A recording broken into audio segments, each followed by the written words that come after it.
Hey everyone, so today we're going to be removing that mirror cap on this WRX STI. So now that we've got the mirror glass off, I can show you a bit more clearly on how the mirror cap is held in. So it's just these plastic clips over here, there, and over there. So this gives you a good idea of how you're supposed to remove it.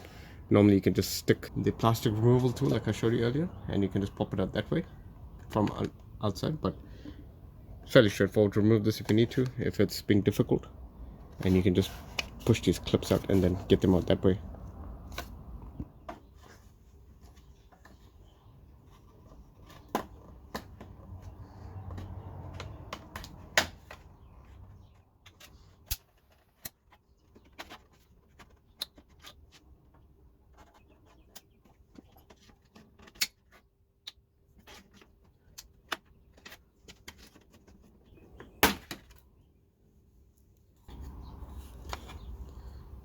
So that's how you remove your mirror cap. They are a pain sometimes, but once you remove the mirror cap, then you get access to your indicator. If you ever needed to change, just held in by those screws that I mentioned earlier, there and there, and that's how you do it.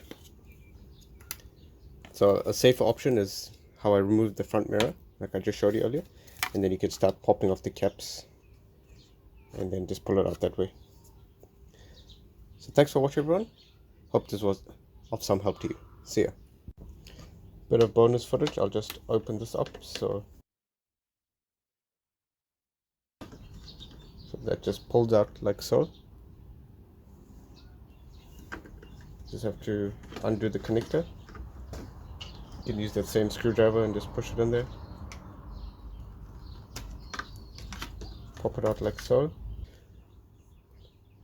Then you can replace it. These are LEDs, so they'll have to be replaced as a whole unit, or you can just buy an aftermarket unit.